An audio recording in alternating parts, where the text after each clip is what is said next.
বিসমিল্লাহির রাহমানির রাহিম। রিয়াদুস সালেহিন প্রথম খণ্ড। অনুচ্ছেদ ৪৭। বান্দাকে আল্লাহ তাআলার ভালোবাসার আলামত এবং সেই আলামত সৃষ্টি করার জন্য উৎসাহ দান ও তা অর্জনের চেষ্টা করা।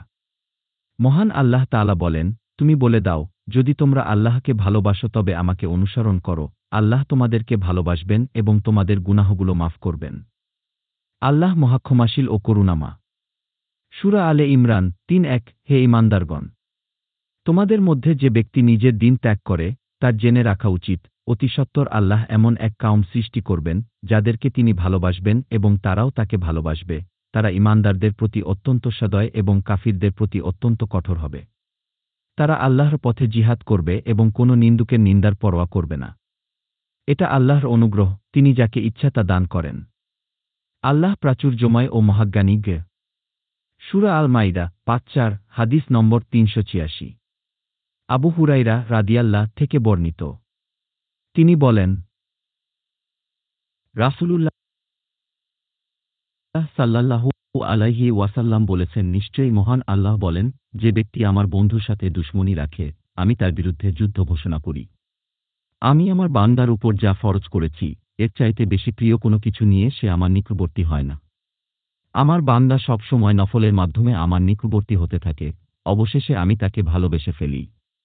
আমি যখন তাকে ভালোবাসি, তখন সে যে কানে শ্রবণ করে, আমিই তার সেই কান হয়ে যাই। সে যে চোখে দেখে, আমিই তার সেই চোখ হয়ে যাই। সে যে হাতে ধরে, আমিই তার সেই হাত হয়ে যাই, এবং সে যে পায়ে হাঁটে, আমিই তার সেই পা হয়ে যাই।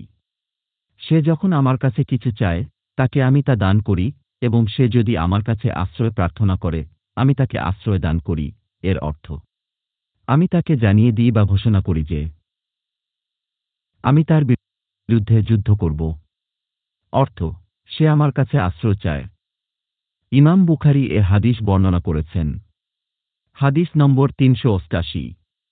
আয়েশা রাদিয়াল্লাহ থেকে বর্ণিত, রাসূলুল্লাহ সাল্লাল্লাহু আলাইহি ওয়াসাল্লাম জনৈক ব্যক্তিকে একটি ক্ষুদ্র সেনাবাহিনীর অধিনায়ক বানিয়ে পাঠান। সে তার সাথীদের নামাজে কিরাআত পড়ত এবং প্রতিটি কিরাআতে কুল হুয়াল্লাহু আহাদ, সূরা আল ইখলাস পড়ে শেষ করত। অতঃপর তারা ফিরে এসে রাসূলুল্লাহ সাল্লাল্লাহু আলাইহি ওয়াসাল্লামের কাছে এ ব্যাপারটা জানাল। তিনি বলেন, তোমরা তাকে জিজ্ঞেস করো, কেন সে এরূপ করত? তারা তাকে জিজ্ঞেস করল।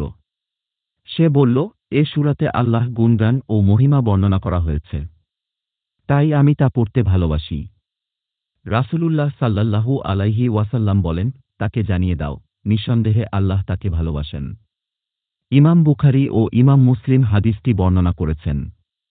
আমার এই চ্যানেলে আপনার বা ইসলাম ধর্মের লোক সকলের কোনো উপকারে আসবে মনে হলে চ্যানেল সাবস্ক্রাইব করে সাথেই থাকুন। বেল বাটন অকে করে রাখুন পরবর্তী হাদিস পাওয়ার জন্য। কিন্তু আপনার মতামত জানাতে ভুলবেন না। ধন্যবাদ।